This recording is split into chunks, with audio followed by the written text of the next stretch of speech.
શું તમે શનિદેવની પનોતીથી પરેશાન છો? શું તમારા બનેલા કામો અચાનક બગડી રહ્યા છે?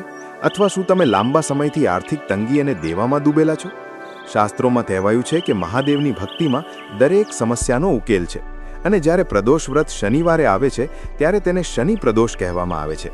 આ દિવસ મહાદેવ અને શનિદેવ બંનેને પ્રસન્ન કરવાનો શ્રેષ્ઠ અવસર છે. વ્રત કથા. પ્રાચીન સમયની વાત છે. એક બ્રાહ્મણી હતી જેના પતિનું અકાળે મૃત્યુ થયું હતું. હવે તેની પાસે આ દુનિયામાં તેનો એક નાનો દીકરો જ બચ્યો હતો. બ્રાહ્મણી ખૂબ જ ગરીબ હતી.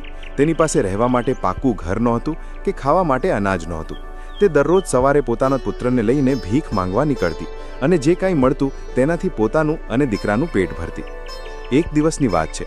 બ્રાહ્મણી ભીખ માંગીને પાછી ફરી રહી હતી ત્યારે તેને નદી કિનારે એક સુંદર પણ ઘાયલ અવસ્થામાં પડેલો છોકરો જોયો. તે છોકરો વિદર્ભ દેશનો રાજકુમાર હતો. તેના પિતાને શત્રુઓએ યુદ્ધમાં મારી નાખ્યા હતા અને તેનું રાજ્ય છીનવી લીધું હતું.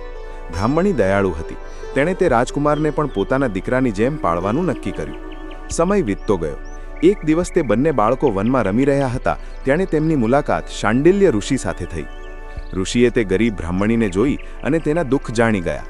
ઋષિએ કહ્યું, હે દેવી, તારું ભાગ્ય બદલવા માટે તું ભગવાન શિવનું પ્રદોષ વ્રત કર. ખાસ કરીને જ્યારે પ્રદોષ શનિવારે આવે ત્યારે તેનું મહત્વ અનેક ગણું વધી જાય છે. બ્રાહ્મણીએ ઋષિની આજ્ઞા માનીને પૂર્ણ શ્રદ્ધાથી શનિ પ્રદોષનું વ્રત શરૂ કર્યું. થોડા સમય પછી તે રાજકુમાર અને બ્રાહ્મણનો દીકરો ફરી વનમાં ગયા. ત્યાં રાજકુમારની મુલાકાત અંશુમતી નામની ગંધર્વ કન્યા સાથે થઈ. અંશુમતી રાજકુમાર પર મોહિત થઈ ગઈ. ગંધર્વ રાજાને જ્યારે ખબર પડી કે આ વિદર્ભનો રાજકુમાર છે ત્યારે તેમણે મહાદેવની પ્રેરણાથી પોતાની પુત્રીના લગ્ન તેની સાથે કરાવી દીધા. ગંધર્વ રાજાની સેનાની મદદથી રાજકુમારે પોતાના દુશ્મનો પર વિજય મેળવ્યો અને પોતાનું ખોવાયેલું રાજ્ય પાછું મેળવ્યું. રાજકુમારે જે બ્રાહ્મણીએ તેને આશરો આપ્યો હતો તેને પોતાની માતા સમાન સન્માન આપ્યું અને તેના દીકરાને પોતાનો મંત્રી બનાવ્યો.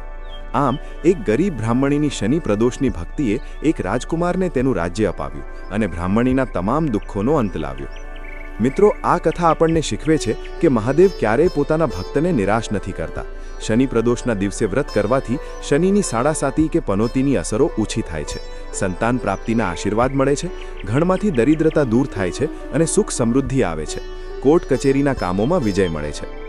તો ભક્તજનો, આ હતી શનિ પ્રદોષ વ્રતની પવિત્ર કથા. જો તમને આ વાર્તા ગમી હોય તો અમારી ચેનલ મારા પ્રભુજીને સબસ્ક્રાઇબ કરી લાઇક કરજો અને તમારા મિત્રો અને પરિવાર સાથે શેર જરૂર કરજો. તમે આગામી વિડીયો કયા વિષય પર જોવા માંગો છો તે અમને કોમેન્ટમાં જણાવજો. ભગવાન ભોળાનાથ તમારી દરેક મનોકામના પૂર્ણ કરે તેવી પ્રાર્થના સાથે મળીએ બીજા એક દિવ્ય વિડીયોમાં. બોલો હર હર મહાદેવ.